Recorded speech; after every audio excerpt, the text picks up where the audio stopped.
feeling like we're in the shadow or what? Or are we okay? I mean, it's not. You're looking darker now than you did before for some reason. Nobody's gonna help. What can I help? No. Bonjour. I was looking darker than I used to. Mm. Welcome. Yeah. Welcome. Yes. Hi. Peter Mm-hmm. and Danielle. So many Everybody's friends. here. Hi. Victor, hello. Good to see you. Hi. It's nice. Little family. Okay. Wow. I hope the wind is not too strong in the mic. We are outdoors, as you can see, which gives you the benefit of the birds if we shut up.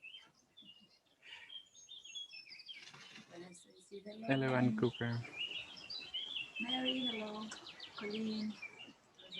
Hello, ça va? Yeah, perfect. We feel very privileged to be in this beautiful nature, in this beautiful weather, and we wanted to share our resources, the other species behind us.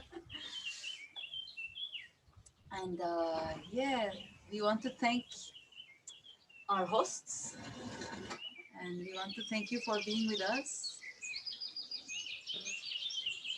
There are some new people arriving, so as we're waiting for others, we just want to invite all of us to just take a moment to arrive, and maybe finding a place in yourself that feels weird, that does not feel non-real. Whatever that means for you, that may be uncomfortable, that may be crooked, that may be shiny, that may be weird. But just something weird about you today in your body.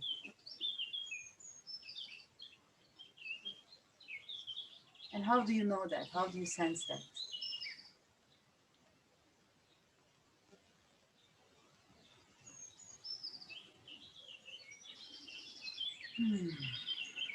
And how does that feel?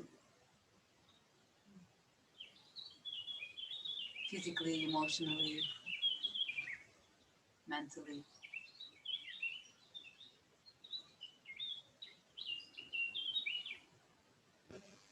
Do you need to move around in with it? Do you need to look away from the screen to feel it?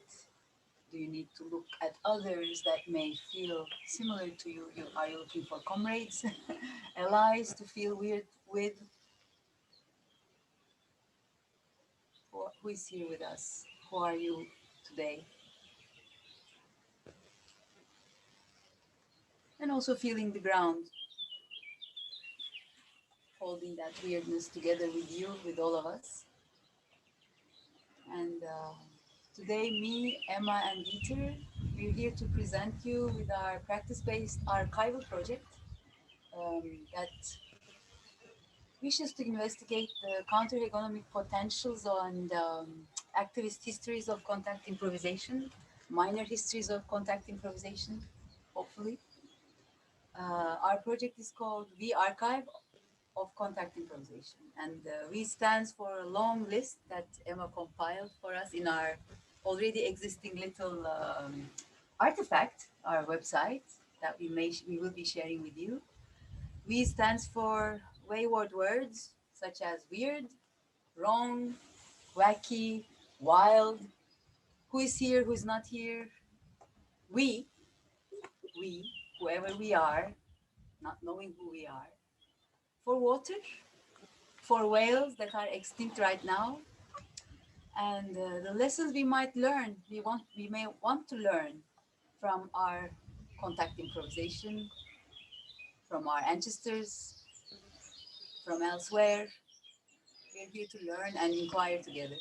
And you're invited to this inquiry. So we will be presenting some history.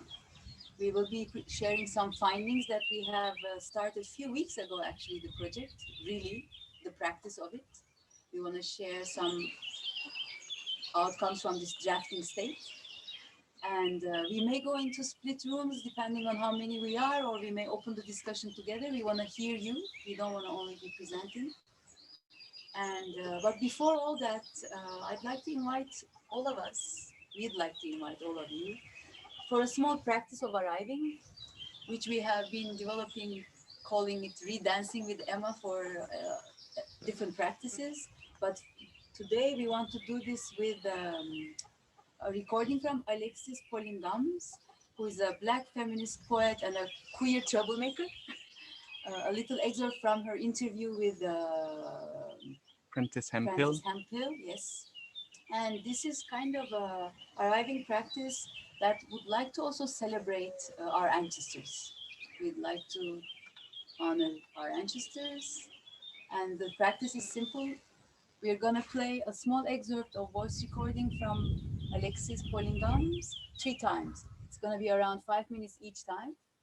And the first proposition is doing nothing, not moving, standing still, sitting, laying down, it could be anything. It's just not move for 5 minutes as you are listening to Alexis. And the second time around, it would be the repetition of the recording, and this time it's moving. You can be stretching, shaking, dancing, going peeing, moving, drinking, whatever moving means for you now. And the last round will be do whatever is needed for you, not move, move, take notes, not listen, leave the room, come back. So it's going to be 3 times around.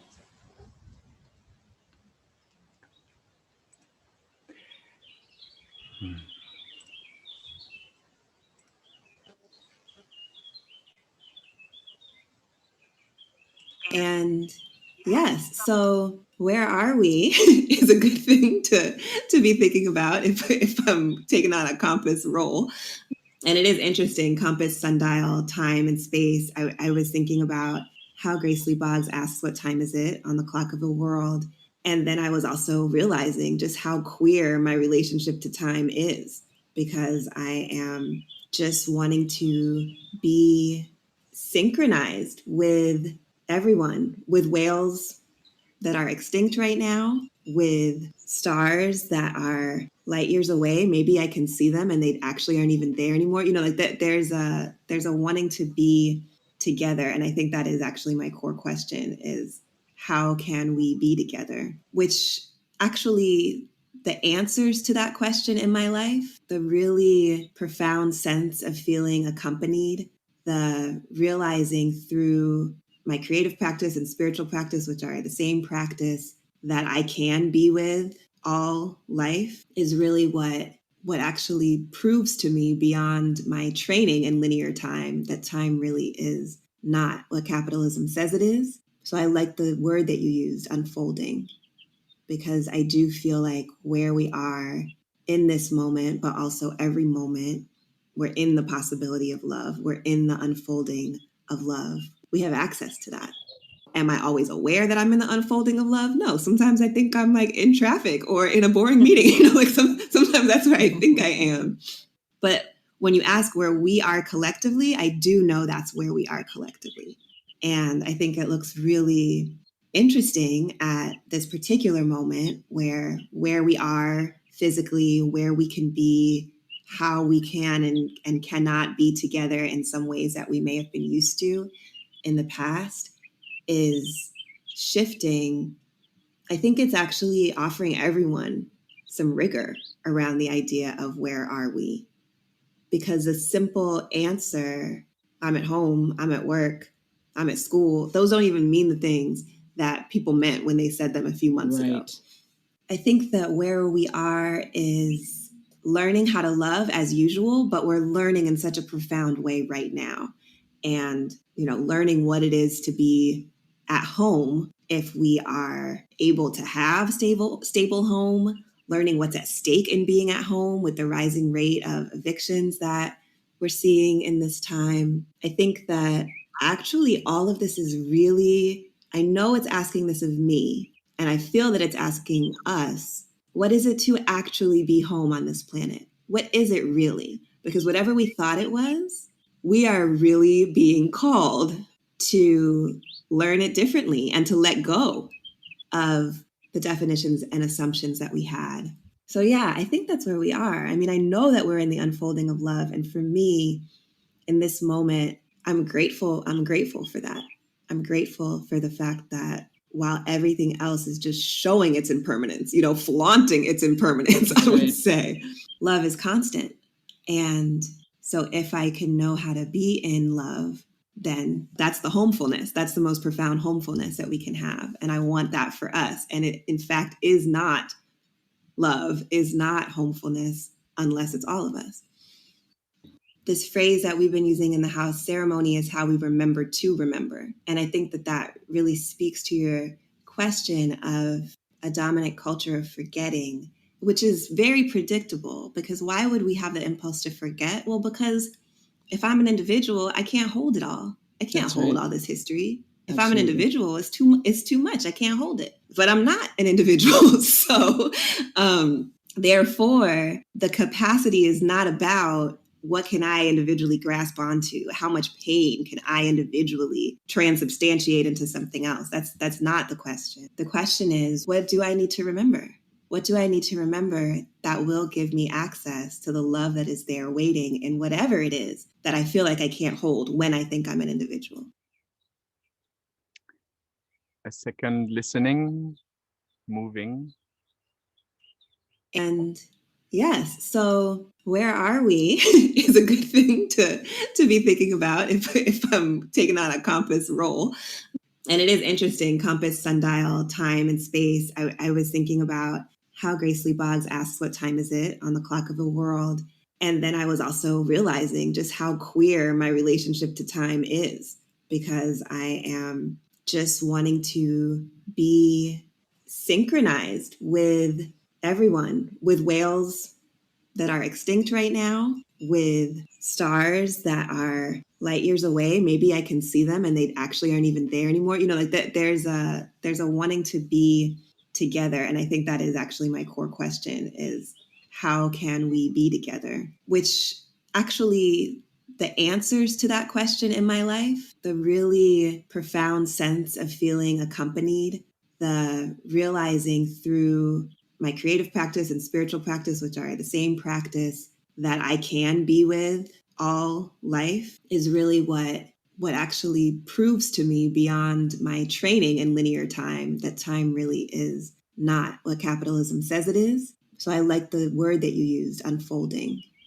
because I do feel like where we are in this moment, but also every moment, we're in the possibility of love. We're in the unfolding of love. We have access to that.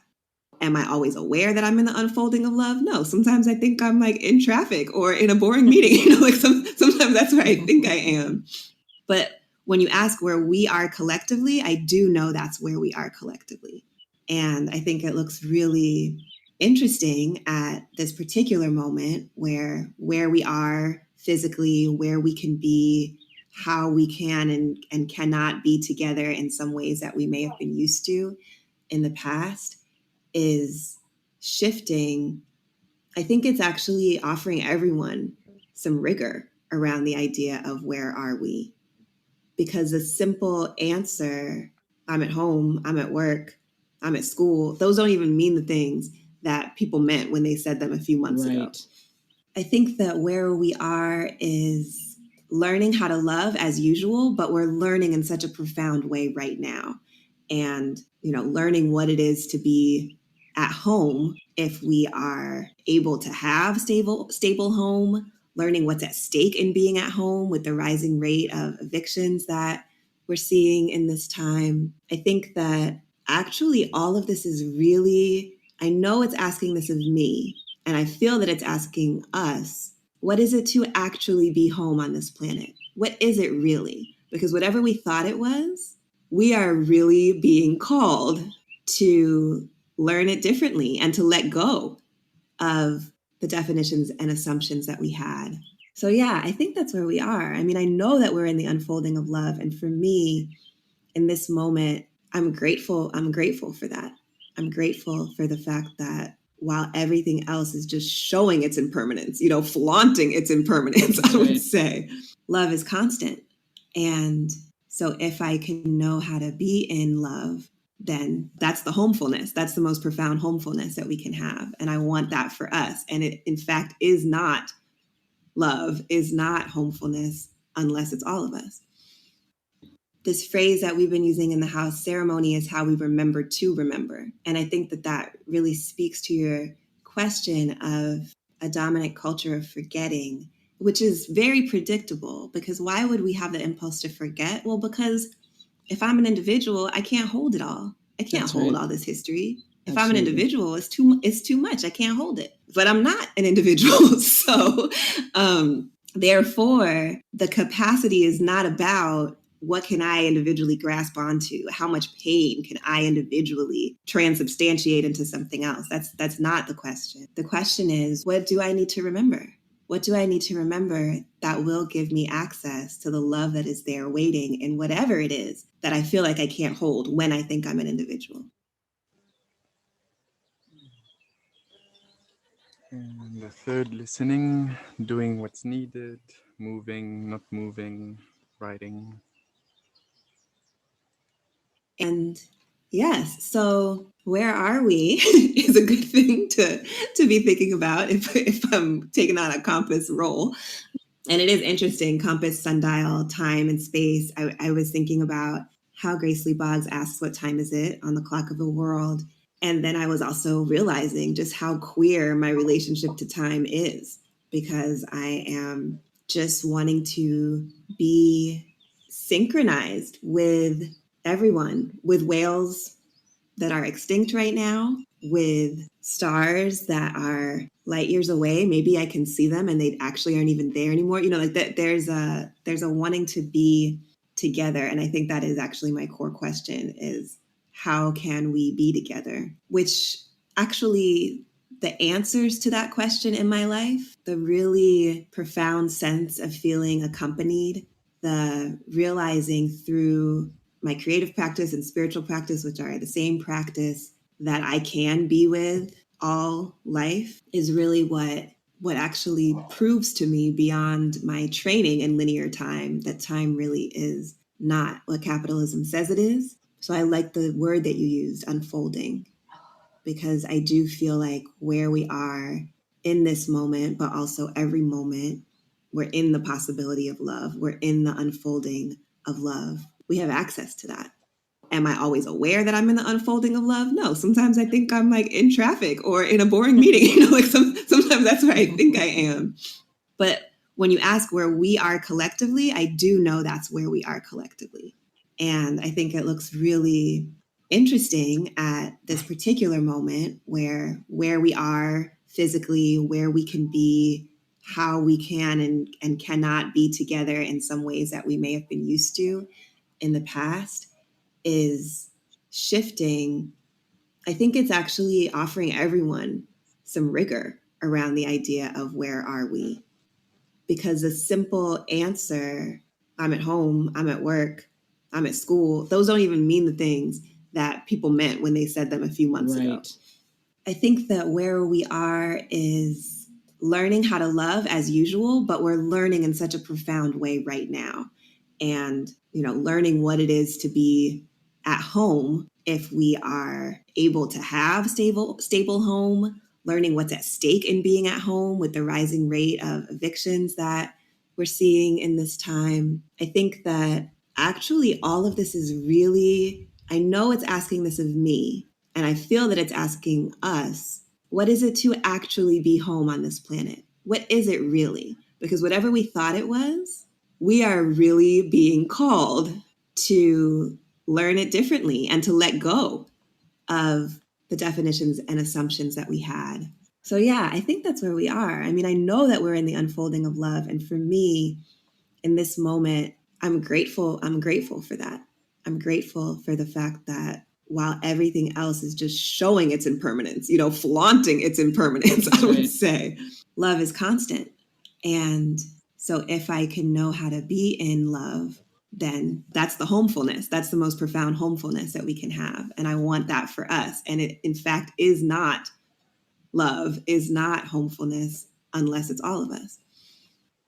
this phrase that we've been using in the house, ceremony is how we remember to remember. And I think that that really speaks to your question of a dominant culture of forgetting, which is very predictable, because why would we have the impulse to forget? Well, because if I'm an individual, I can't hold it all. I can't That's hold right. all this history. If I'm an Absolutely. individual, it's too much. I can't hold it. But I'm not an individual. So therefore, the capacity is not about what can I individually grasp onto? How much pain can I individually transubstantiate into something else? That's not the question. The question is, what do I need to remember? What do I need to remember that will give me access to the love that is there waiting in whatever it is that I feel like I can't hold when I think I'm an individual?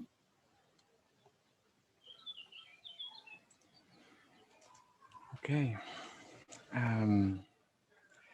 So this was Alexis Pauline Gumbs in this podcast by Prentice M. Hill called Finding Our Way,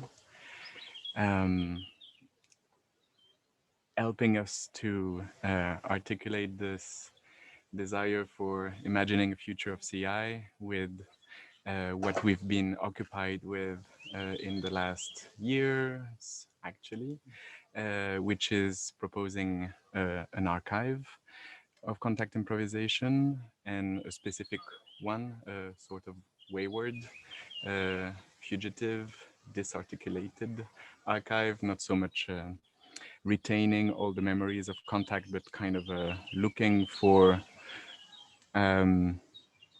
weird undercurrent of contact. And so Alexis Pauline Gumbs has a long practice of archiving, of celebrating queer Black brilliance. She has this huge project called the Mobile Homecoming Project, where she traveled with her partner in her mobile home, going to interview several people in the history of African American LGBT activism. And so she was instrumental in some of our thinking around what this archive could be in terms of visiting our elders, visiting our ancestors, and trying to imagine what this gesture could be of gathering ourselves. A little words before we go into the history of this project. Little words about ourselves. We will present each other and then present the archive. Who is speaking? I'm Emma Biget. I'm a white trans queerdo using she, her pronouns. I was born and I am currently living in France, a land with a long history of colonization that led it to participate to the North Atlantic trade and a long oppressive presence that still continues today in various forms of neo-colonization inside and outside the border of the metropole. That is a strong land to inherit from in many ways. I am currently wearing a red spring or summer dress because it's beautiful out here.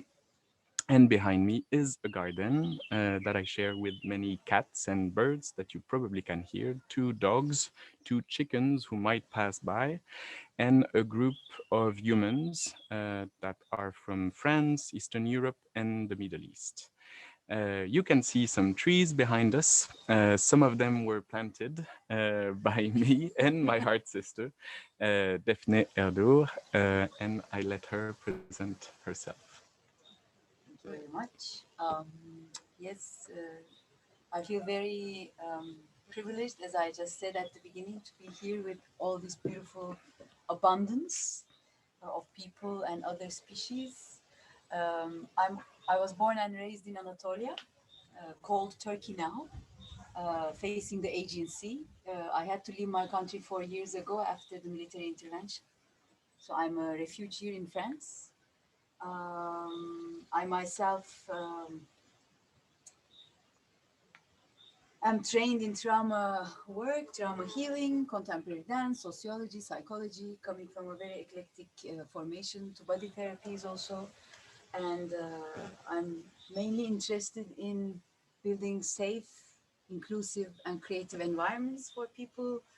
And for the last 2 decades, I have been cultivating contact community in Turkey, which is still slowly growing. But at the core of my work has been the attention to the consent practices, sexuality, where was a huge challenge for me to teach contact in Turkey, where sexuality is still a taboo, and yet touch is so confusing. Everybody touches everyone everywhere, in the streets, in the markets. It's the distance is so confusing. And to start teaching contact improvisation there, I could not start with awareness on consent, boundaries, self-awareness, body awareness, before getting into the techniques of contact improvisation. But and really naming things. So that has been my weirding contact in my country, I think. But I don't know if that's weird. It felt so normal and needed. And yet there was this weird thing that I had to do, that in the first 2 years I had to forbid doing contact jabs in parks, so that people would not think we were doing orgy on the streets, that contact would not have a bad reputation in the country. As of now, we do sometimes make jams in the parks. Voila. And now I think my main interest is to revisit what the ancestors in contact was doing along these lines, how they were investigating consent practices, safe spaces in and around contact improvisation. And that's where actually we met with Emma, creating these spaces in different contact gatherings, and with Dieter, through Nancy and Eki in Freiburg, for creating a global contact improvisation archive where we could actually name and hear and share different contact practices from all around the world. As of today, we are in a different place. We are starting minor, but I will leave it to Dieter first to introduce themselves, and then we can go into the history of the project and how we developed this little trio, and then it's now getting bigger, to share hopefully with you We're in the this lecture. practice. Thank you. So, thank you very much, Sophia and Emma. And I would also like to show my appreciation of being able to participate in this event. Greetings from Frankfurt. I'm Dieter Heidkamp, and my first experiences with CI in 1977 changed my life. For 20 years, I was a member of Tanzfabrik Berlin, and in the early days of Tanzfabrik, Fred Holland, for example, was also a member of the collective and also of the living community. Besides dancing, teaching, performing, I curated 2 evenings of men dancing in the frame of Sternzeichen 2, Homosexuality in Theater, in 1983 at the TAT in Frankfurt. And among others, I invited Ishmael Houston-Jones and John Berndt. A good friend and collaborator for many years has been Bob Rees, who was a member of Mangrove. And with Bob and Bruno Stefanoni, I organized the 4th Eastside, the European Contact Improvisation Teachers Exchange, in 1988. And among others, we invited Ishmael for a workshop titled Politics of Dancing. And that workshop stayed with me for a long time. And a strong part of my choreographic work has been around men dancing together. And at that time, we didn't use the term queer. Basically, we did what we did, trying not to label the work. And part of my research has also been into the chemistry of contact, like sometimes also teaching in the Touch and Play festivals. Since 1998, I'm a professor for contemporary dance at the University for Music and Performing Arts in Frankfurt am Main. And my teaching and artistic research led to writing about dance, especially about CI, creating lecture performances, and in 2014, the installation Going into Contact, which can be seen as a way of performing the archive, like having like lots of videos and monitors on stage and like bookshelves with documentations and practically drawing from the archive, reading and like another specialist in reading definitely is here with Peter. Hi, Peter. So in a way, yeah, like my interest in archive is more like to use an archive also for creating new things, not an archive for an archive. And my first attempt in archiving CI materials was Contact Encyclopedia in cooperation with Norbert Pape. Contact Encyclopedia vanished. And then instead of just bringing it up again, I got in touch with Nancy and also with Eckhard Müller and Norbert Pape. And we started discussing a model for a tool that would support the global CI community by directing them where to find different information in a complete and well-organized format. And this development into the Round Robin project, and it has been a long and adventurous journey since then to the V archive of contact improvisation.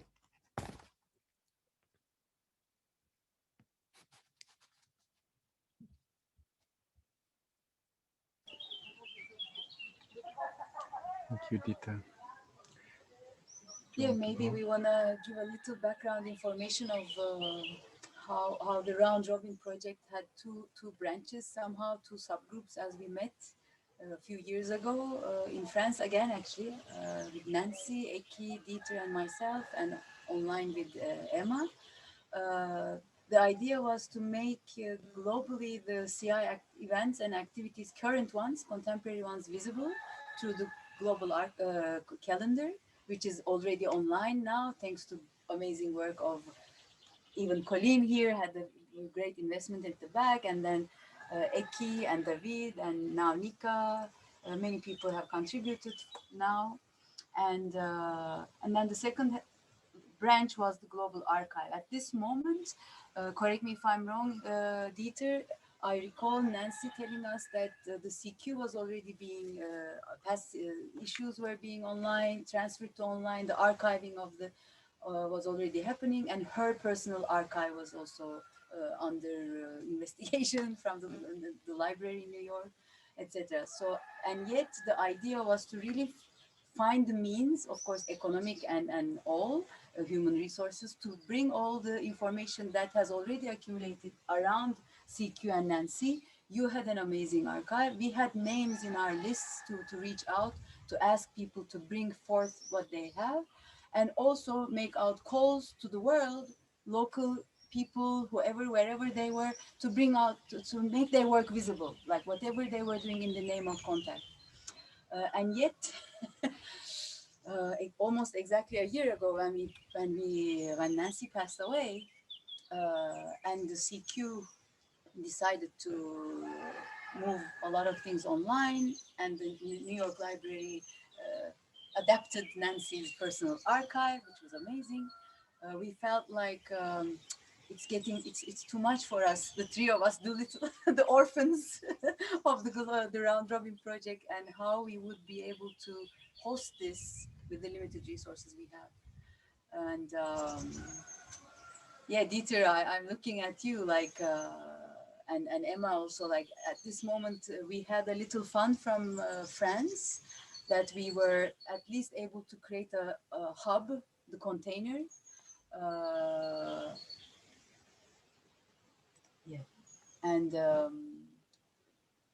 but we would not be able to continue as big as we thought we would. And then it didn't make sense to try to dream big, contain everything. And what was really important in this moment was to let's visit the ancestors who are working with social justice, queer and feminist frames, and consent practices. At a moment of global turmoil, in the midst of the resurgence of the Black Lives Matter movements, it really became urgent to celebrate the runaway and the fugitive tendencies that have been motoring contact improvisation's development in any case. And so instead of starting global, the N Archive decided to start in the minor and celebrate the part of contact improvisation histories that have presented themselves in the surgent and have offered tools for countering the hegemonies of all sorts. So we hope this first bit, the cornerstone in the archive of the weird contacts, will open new ways for sustaining all sorts of mischiefs. And we hope we will be mischievous, all of us here in this in this meeting, as as the second stone. So we see this meeting as another thinking together think tank, like really stretching what the idea of archive could be, what the idea of an archive could be, and Emma is gonna give us a little lecture travel through the archive. But I'm also looking at Peter, if you want to add something before we go and listen to Emma's travel through our projects. I think we can follow our Our plan. Our plan. Yeah. Mm. And So, I mean, in many ways, the questions that we ask are the same or resonating strongly with those that were put forward by the organizers of this event, The Future of CI, except we asked them looking specifically at the past of our practice in the last 50 years, kind of wanting to find strength in these ancestors, insurgent ancestors. We started with two kind of questions. The first kind was, how did contact contribute to the political struggles of its time? How those political struggles are at play in the micropolitics of contact itself. So how is queer feminism, social justice movements at play in the contact improvisation community? So that was the first part, and the other kind of question that we were asking was, what are the minor stories that contact improvisation doesn't tell about itself? Who has been invisibilized in its history? And what are the seemingly wayward or weird undercurrents of practice that we could learn to celebrate? So it was kind of like those two parts, those two axes. Of course, we take inspiration by many key moments and endeavors before us. That's the kind of the point of the archive, right? From Ishmael Houston Jones and Fred Owen's Wrong Contact Manifesto, which was presented yesterday by himself. Lucky us. To Keith Hennessy's Questioning Contact Improvisation, this beautiful book that he published from his dissertation, to Karen Nelson's Contact Improvisation Interrogates Its History and Currency, which is also a work visiting whiteness in contact improvisation, notably, to Kathleen Drea, Contact Improvisation Content Culture blog, to the collective work around Park on Resilience. And I cannot quote I wish I could quote everybody that I see on the screen right now, because that's actually, I can print screen and give all your names. That will be a good representation of these many inspirations that we still need to learn from. So the idea is to visit these different well, ancestors and contemporaries. Ancestors doesn't mean that you're old, it just means that you did things before. Pioneers, yeah. And so, of course, there are many unresolved questions or problems or like weirdness that we feel in wanting to trace these real or imaginary legacies of those who are willingly queered or weirded or hijacked contact improvisation. One of the most delicate is the very act of creating an archive, which is a record with all the judicial and or police aspect that are associated with the ideas of tracking or sorting out, categorizing what people have done and selecting, especially with the idea of archiving or recording the fugitive, precisely. or those precisely that have did been not want to be undercurrent. a parent. So it's we are in the middle of this tension, that how can we celebrate those fugitive ancestors and at the same time not force them into a form of visibility that would only restage the very categorization that they sought to elude, right? I mean, my brain is already fucking itself right now with this question, but basically, how do we make resistant practices visible while simultaneously refusing to be complicit with the capitalist imperatives of identification and transparency? I'm basically restaging identity politics problem.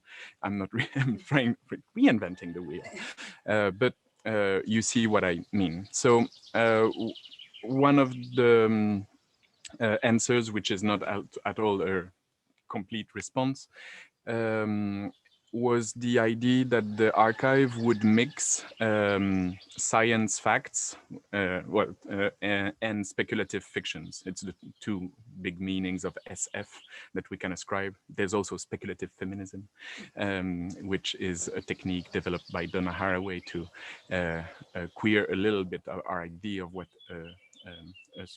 an objective fact can be. So the idea is to mix science facts and speculative fiction, meaning historical archives, but also SF, science fictions, but also present archive activation of the archives, so that there is less of a focus on what has actually or only happened, but also on what we in the present fantasize about this past and that we could dream of having. So it's a kind of a strategy of blurring.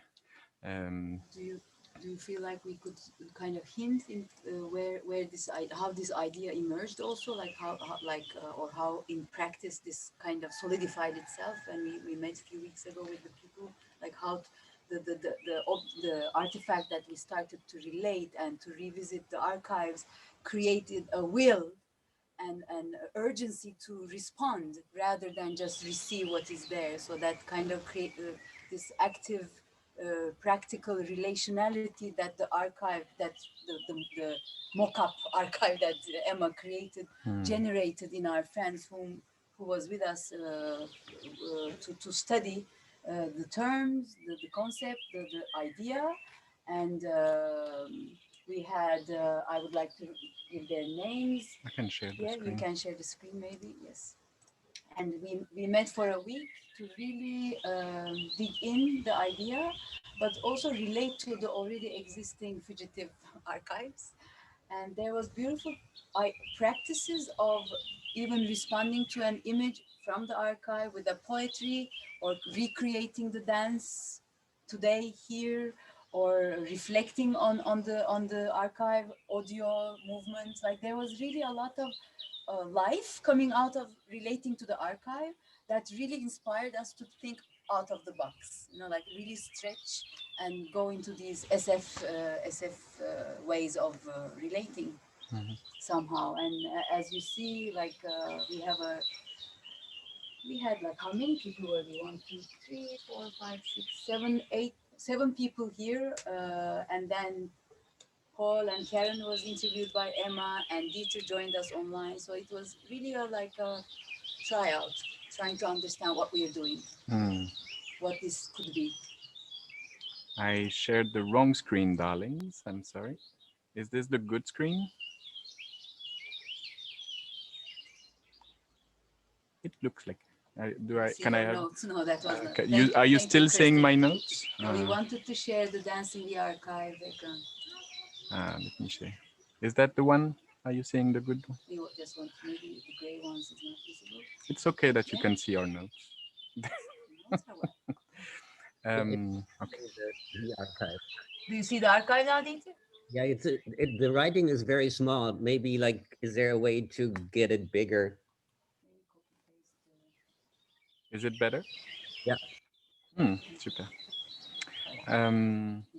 I also saw there was a question during the while we were speaking about the writing of weird with a Y. Yes, it's a ordinary reclaim of the word weird in queer parlance. It's the inspiration comes from dancer and choreographer Antonia Livingstone, who slipped it in my life. The weird, I mean. Uh, that was a side note to answer the question that was asked. Um, so yeah, I think that this practice of undoing the practice of archiving as a necessary testament to the actual past and to the recording of, to only this practice of recording what has happened, was kind of our antidote to this idea of making a list of all the weirdos in this forum, which is not our intention, but more how can we play in order to authorize ourselves to continue weirding this practice in as many ways as we can. Um, so I can maybe continue with so now you can see the archive website. It's still very much a brouillon, a draft. Um, Most of the things that you can see are findable in the internet, which is the principle of this archive is that it is a hub and not a host, in the sense that it presents objects that are places already available. A bit like Dieter was mentioning, this idea of saying where the archive exists rather than being itself an archive. So that's kind of where we are. So that explains why some of your work you might recognize some of your work, some of you, in this archive. It's still just the beginning, of course, that are floating around. I see that, for instance, Peter Plyer's piece is appearing and floating around. I wanted to, if it's a good vision for you, I can let it float a little bit around us as I am speaking. And I wanted to situate a little bit, basically, why would we feel the need to do that? And of course, I can only really speak for myself here, so I will dive a little bit in my own experience with contact improvisation. Some of you know I'm an academic. I've actually dedicated my PhD to contact improvisation. And for in the PhD was in philosophy and in France. And so I did an exhibition on contact improvisation, one on Steve Paxton as well. And what I have started to notice in the last years, thanks to a lot of people that are actually here also, is that I had mostly failed to imagine and situate contact within its queer histories and legacies.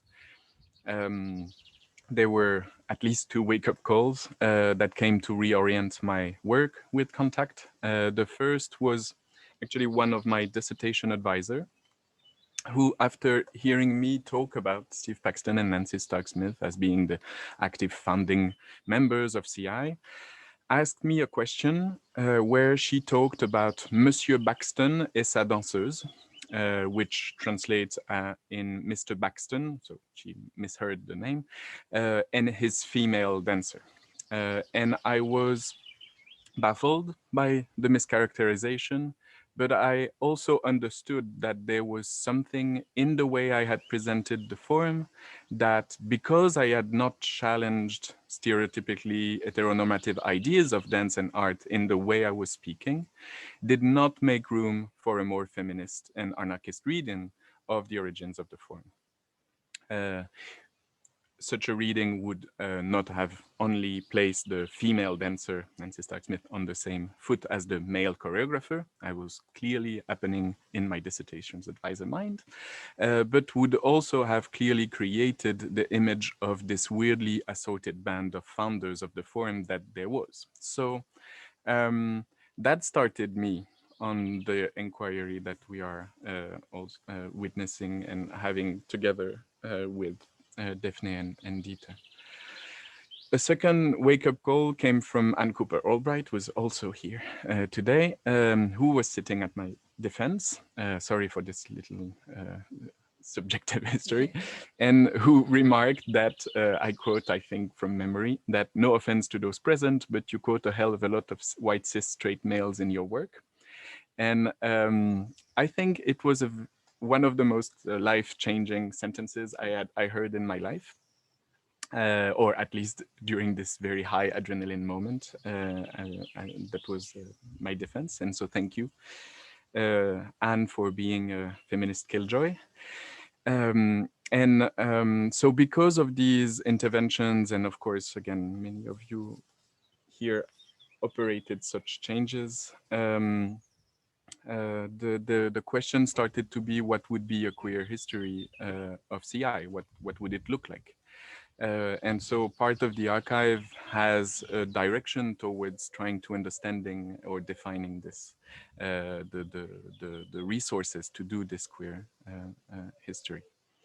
For instance, a queer history of CI could remember that in 1972, when Steve Paxton invited a bunch of dancers and students to the first residency performance of contact improvisation at the John Weber Gallery in New York City. You all know the story, or most of you.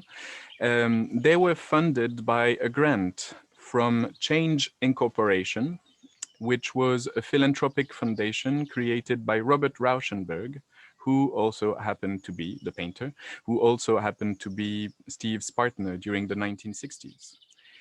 Is it interesting to envisage that contact improvisation was funded by a gay grant? Or is it fair to call it a gay grant? Steve has never been out as gay or queer, although when I asked him a few years ago, he did write to me that, I quote, my gender preferences shift back and forth, leaving me feeling non-gendered. And adding that to him, the rainbow applies not only to types of gender, but to the spectra within as well, which I find quite cute. The fact is, Steve belonged to a family of artists, Merce Cunningham, John Cage, Robert Rauschenberg, who, although not clearly out, didn't make work that were obviously pointing to their queerness, but that nonetheless could be potentially claimed as ancestors if we wanted to look at that history as well. For instance, could we look at the homoeroticism of magnesium with that lens in mind? But of course, if we speak about magnesium, we might need to speak about Nancy Stark-Smith, who was in the audience. Because what? Because Steve thought that women couldn't handle the practice he wanted to explore, which is written somewhere in Nancy's recollection of the event. But what we can see also is that Mr. Baxton's female dancer, as my dear dissertation advisor pointed out, Mr. Baxton's female dancer protested against the gender division and convinced Steve, from which he testifies, that the work should be done with women, which he then tested immediately after with Nita Little in the duet piece that she reminded us of yesterday, known as Bennington Mutual. Okay, old stories, minor stories, little details, but just a revisiting of my own way of recounting these stories, which I have repeated many times as the academic that has trained in telling those stories, in tracing those stories. And those are just anecdotes, and I'm not, saying that maybe they're totally inessential, but they feel supportive to me when imagining what kind of role I could have here. One other little thing is, I'm clicking now on the archive, if you can just remove that.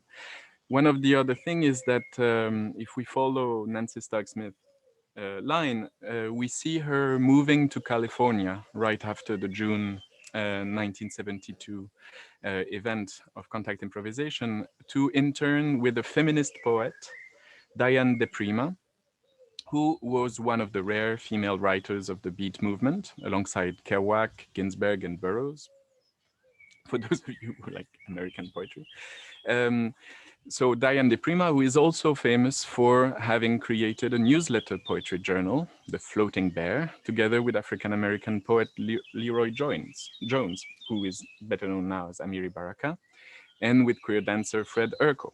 So I mentioned this because it is under Diane De Prima's supervision that Nancy got the idea to create the Contact newsletter, which then became the Contact Quarterly. Do we want to think of the intersectional feminism at stake in the gesture of gathering writings from dancers disseminated in every corner of the US? Can we pause a moment to celebrate the activisms that she was authorizing herself from when she did that? Diane Di Prima, so this Beat Generation poet, it happened in Stinson Beach, California. And it happens that Nancy, upon moving there, ended up renting a room in a gay commune composed of what we probably call today radical fairies, who were all named after angels. I could only find or remember the name Coriel, who played some role in the beginning of the story of Contact Improvisation, because he was instrumental in drafting the first copyright proposition of the form.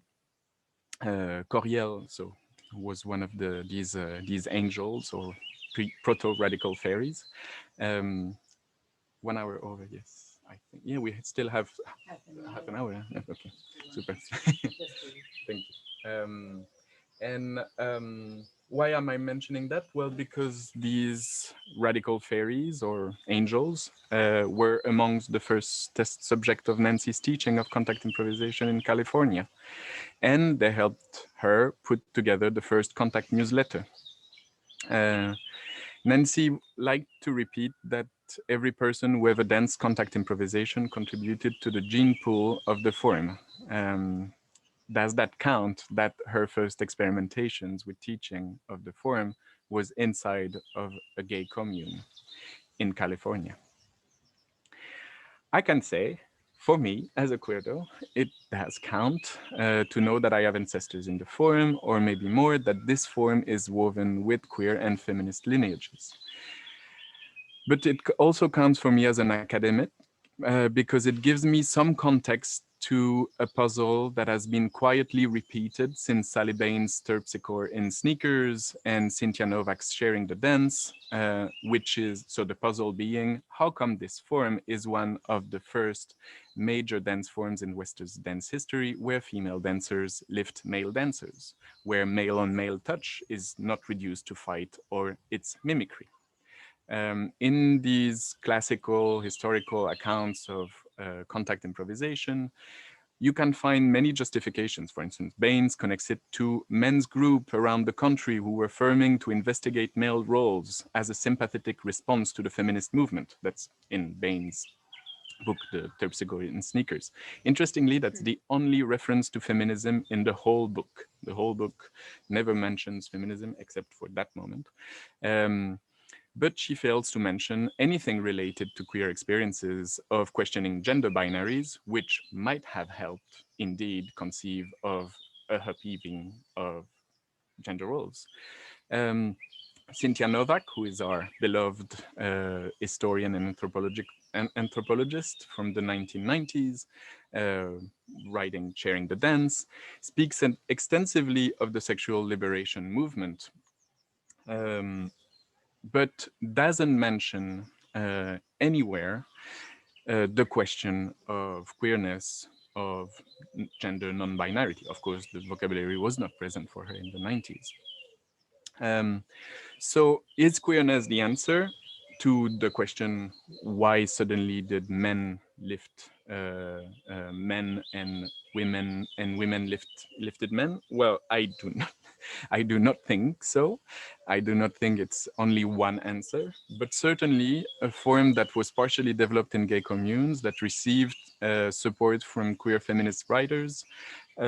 Such a form would have had a lot of reasons to question gender roles and to offer some alternatives to the binaries imposed by an heterosexist society such as North American one. I just want to recap. Like I hear you Mhm. situating yourself as an academician, as a historian, as a queer person, surviving, living in contact spaces. Mhm. And now, when we revisit the idea of revisiting the past or the revisiting what's happening now, really needs the situatedness for you to move forward, and for us as the team to, when we talk about the weird or like Mhm. wrong or woman or like all the W's, we need to situate ourselves. And Mm. that's I thank you for setting an example of how advanced that can be, which will not be possible for many of us, at least me, to do that elegantly, but it gives a ground to see someone where they think from while they're creating something, while they're proposing something, and inviting us to do the same thing for ourselves, not necessarily go into the same concepts, same lenses or perspectives, but as an example to think, Mm. Yeah, I think, I mean, to be. Yeah. the only way to do his story is through anachronism, in the way that time, as Alexis Pauline Gumbs was reminding us, is not as linear as we might want it to be.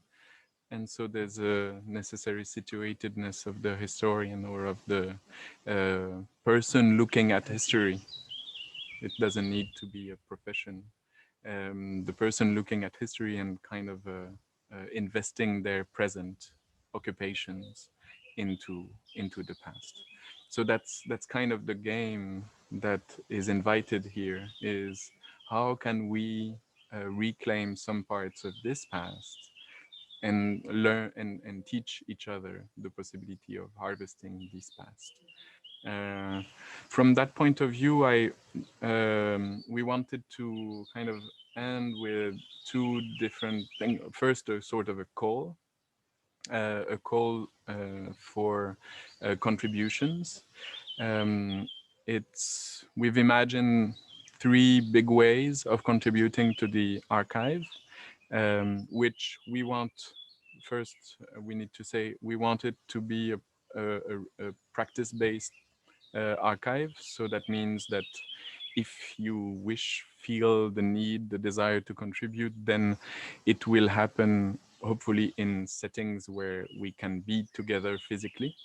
So that's pandemic into parentheses, or suspension. And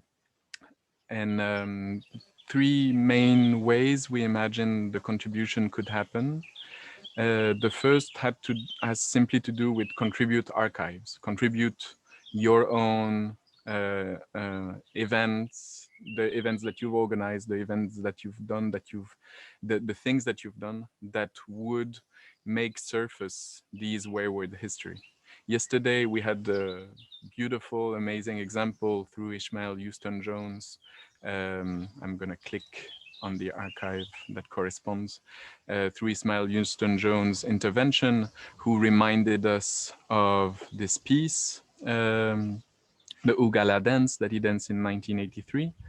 Incidentally, we did not know before 15 years ago what the score was, right? This was not out. The score was kept secret by Ishmael and Fred Holland, by Ishmael Houston Jones and Fred Holland. So there's a rather big importance, right, in having this archive out and being able to access this kind of information if we want to situate ourselves in that history. It was certainly not accessible in the video da classical history of contact improvisation, this dance. So it changes things that we can access to it and make it visible. A second way that we had imagined this could be shared would be the practice of SF, the practice of reinserting queerly events that did not happen in the history of contact improvisation. We've done a few attempts in our week of residency together with the first group of archivists. one I am most attached to is The Uses of the Erotic of Audre Lorde, which is a famous lecture that was actually referred to yesterday, which was given in 1978 at Mount Holyoke College, which is actually next to a few miles from where Contact Quarterly established its headquarters around the same time and where Earth Dance is currently situated. An SF archive of contact improvisation could imagine that Nancy Stark-Smith and Lisa Nelson, while attending Bonnie Bainbridge Cohen's BMC classes, which is the reason why they moved to Pioneer Valley, could have gone and visited and seen this lecture, and maybe this would have become one of the founding texts of contact improvisation. Yeah, so that's an imagination, right? It's not, but that would be one of the other modes of contributing to contact improvisation, archiving, right? And one last dream aspect of contributions to the archive that we dreamt was the activity of unarchiving, which is the activity of responding to the archives. It's the word unarchive comes from Erin Manning, who's a Canadian philosopher who kind of thought of this gesture of taking the past event and holding its what she calls its anarchic share, its part that was not dealt with in the moment where it happened, and to take it in the future, right? So this idea of revisiting the past event in order for the present to be fed. I did not get the consent from our anarchivist to present you their work, so it will be with that example. But many a response to Ishmael and Fred's was given. Another to Peter Plyer's work was given, or started to be given. The different a letter to Steve Paxton was written. I mean, a poem. Different objects were imagined. Do you want to open the conversation? Yeah, I mean, it's also like listening to you and all these ways of unarchiving or archiving. It seems to me relevant to ask ourselves who are now listening, um, how, how does all this resonate with you? Like, would you see yourself diving into the web of the net and figuring things out that were not presented in the common archives or like sites that you can easily reach, and like really be a detective of refuge information around contact improvisation? Would you see yourself diving into this platform and just connecting to these archives and responding to them? Would you imagine yourself sitting under a tree and imagining a different history of contact improvisation and putting it out there as a proposition, or other ways of relating to the history of contact improvisation, past, present, future? And if so, how would that be? So I would like to us to take a few moments of individual time, like maybe 5 minutes, 5 to 7 minutes, before we come back together again and start maybe going into small groups Or or discussion? discussion all together. Let me see how many are we, but I think we could also open the discussion together. I think we are small enough to do it together. But before coming and start talking together, you're invited to either scribble, write, meditate, like these 5 to 7 minutes of on these levels. Like, how does all this resonate with you? What does it tell you? What are you pulled towards something? Yeah, let me write, guys. But this is, I cannot type with this clavier.